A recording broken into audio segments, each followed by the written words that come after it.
Magandang araw mga bata. Para sa ating unang araw, mga alituntunin sa barangay. Ano ang napapansin ninyo sa unang larawan?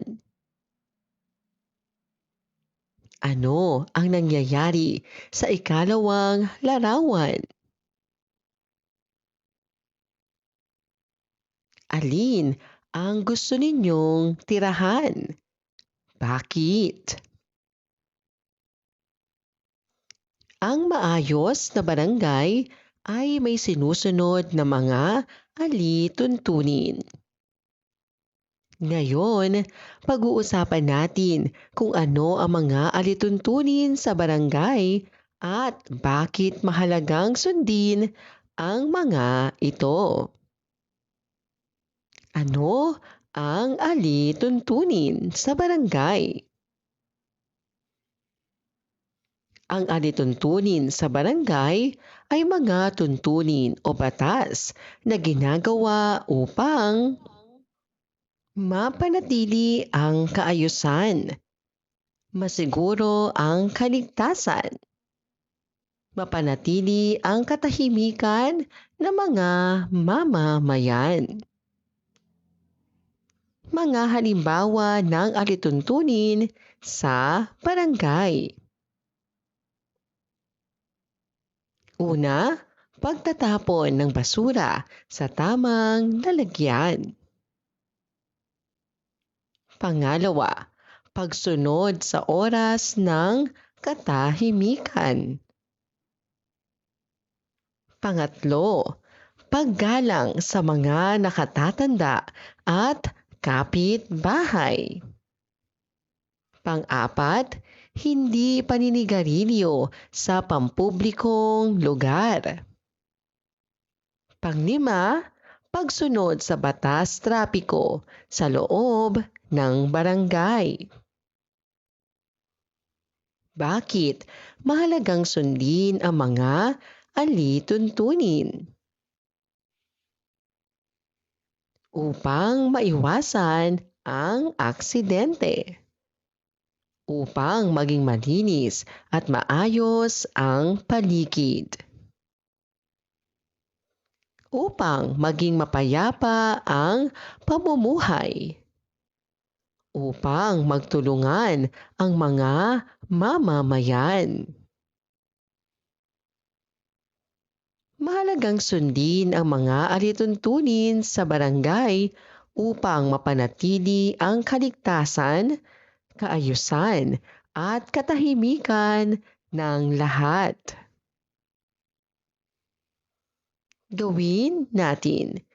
Piliin ang letra ng tamang sagot. Ano ang alituntunin sa barangay? Bakit mahalagang sundin ang mga alituntunin? Alin ang tamang gawain sa barangay? Sino ang dapat sumunod sa alituntunin sa barangay? Ano ang mangyayari kung sinusunod ang mga alituntunin? Gawin natin. Isulat ang tama kung ang pahayag ay wasto at mali kung hindi.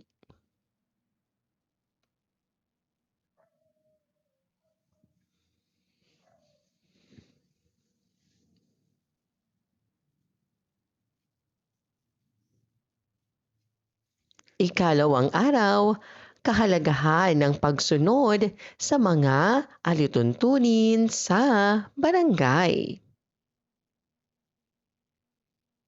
Basahin natin. Ang mabuting mamamayan. Si Maya ay nakatira sa isang tahimik na barangay. Araw-araw ay tumutulong siya sa paglilinis ng paligid at itinatapon ang basura sa tamang basurahan. Hindi siya gumagawa ng ingay sa gabi at palaging gumagalang sa kanyang mga kapitbahay. Dahil dito, naging ligtas at maayos ang kanilang barangay. Saan nakatira si Maya? Ano ang ginagawa niya sa basura? Paano siya kumikilos sa gabi?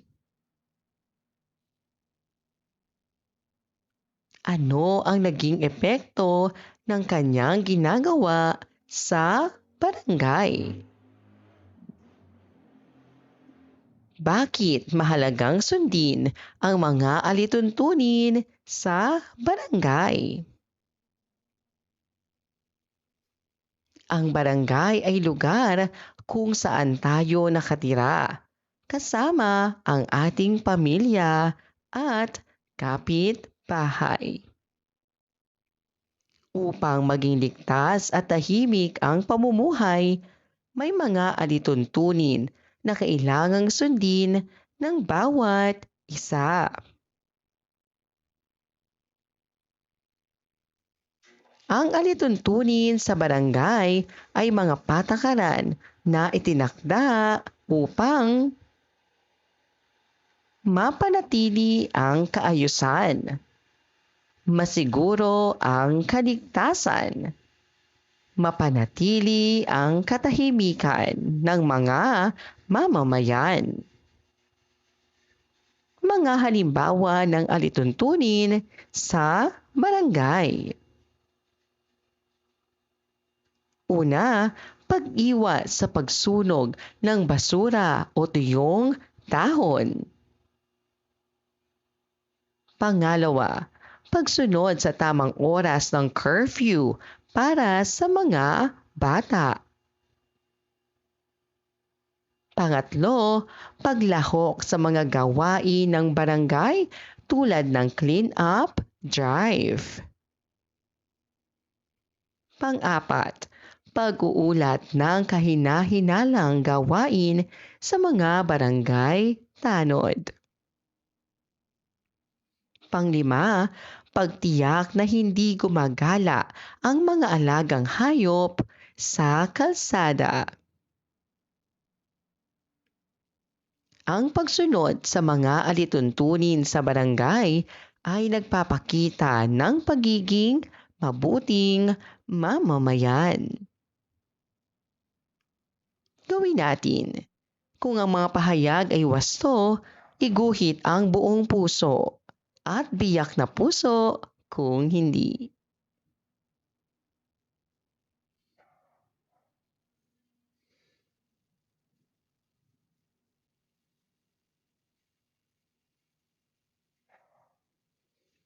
Ikatlong araw, pagtataguyod ng mga alituntunin sa barangay sa sariling paraan.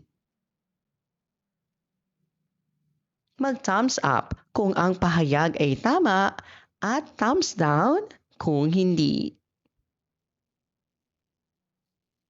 Paggalang sa oras ng katahimikan.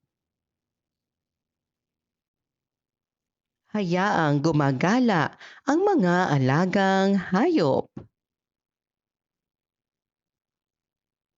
Pag-iingat sa kaligtasan ng sarili at iba. Pagsusunog ng mga basura sa bakuran. Iginagalang at sinusunod ang mga batas at alituntunin ng barangay. Ang bawat mamamayan ay may tungkulin sa barangay. Hindi lang sapat na alam natin ang alituntunin. Mahalaga ring isagawa at itaguyod ito sa ating sariling paraan. Kahalagahan ng pagtataguyod ng alituntunin.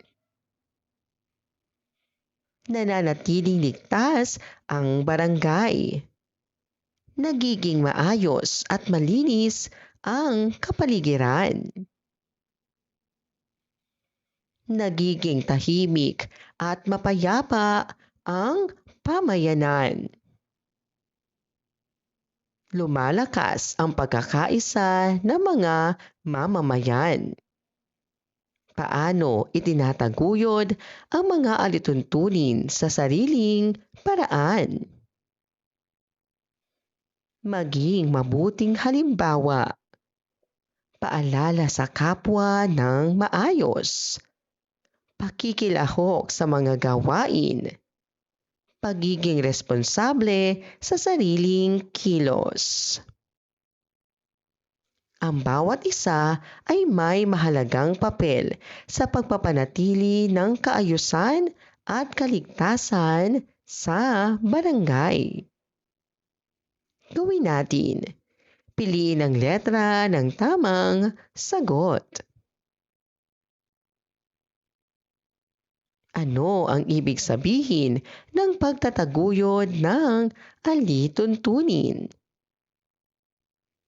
Alin ang paraan ng pagtataguyod ng alituntunin? Bakit mahalagang itaguyod ang mga alituntunin? Sino ang dapat magtaguyod ng alituntunin sa barangay? Ano ang magiging resulta kapag itinataguyod ang layunin? Gawin natin. Isulat ang tama kung ang pahayag ay wasto at mali kung hindi.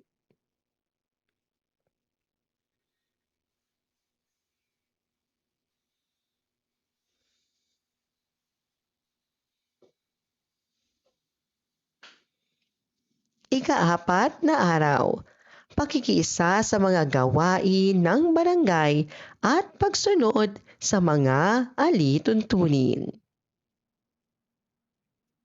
Basahin natin. Sama-sama sa gawain. Isang Sabado ng umaga ay may clean-up drive sa barangay ni Ana. Maaga siyang dumating at sumunod sa mga paalaala ng barangay tanod.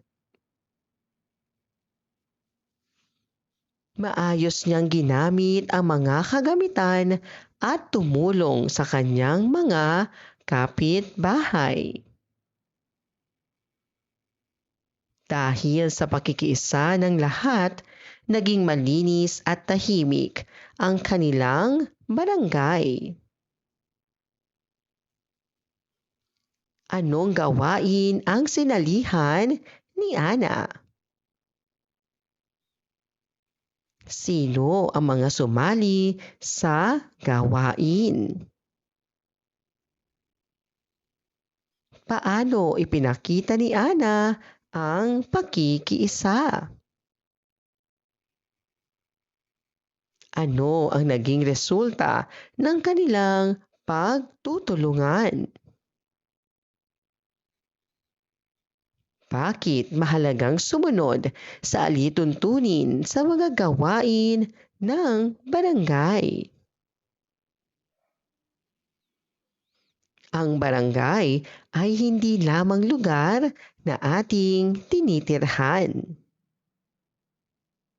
Ito ay isang pamayanan kung saan tayo ay may tungkuling makiisa at sumunod sa mga alituntunin upang maging maayos at tahimik ang pamumuhay. Ano ang pakikiisa?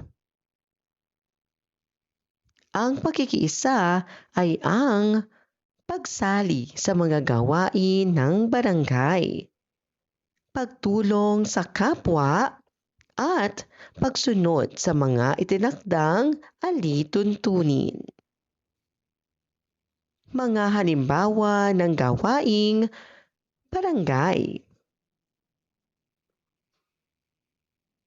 Una, ang clean-up drive. Pangalawa, brigada sa paaralan at komunidad. Pangatlo, pagtatanim ng puno. Pang-apat, pagtulong sa relief distribution. Panglima, pagdalo sa pulong barangay kasama ang magulang. Kahalagahan ng pagsunod sa alituntunin sa mga gawaing ito. Napapanatili ang kaligtasan ng lahat. Nagiging maayos ang takbo ng gawain. Nananatiling tahimik at disiplinado ang pamayanan. Naitataguyod ang pagkakaisa. Gawin natin. Piliin ang letra ng tamang sagot. Ano ang pakikiisa? Alin ang nagpapakita ng pakikiisa? Bakit kailangang sumunod sa alituntunin sa barangay? Kailan dapat sumunod sa alituntunin? Ano ang nagiging resulta ng pakikiisa ng mamamayan? Gawin natin. Isulat ang tama kung ang pahayag ay wasto at mali kung hindi.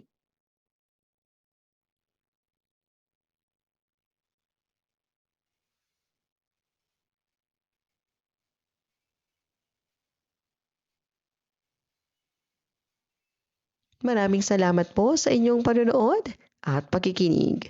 Hanggang sa muling pag-aaral ng asignaturang GMRC. Paalam!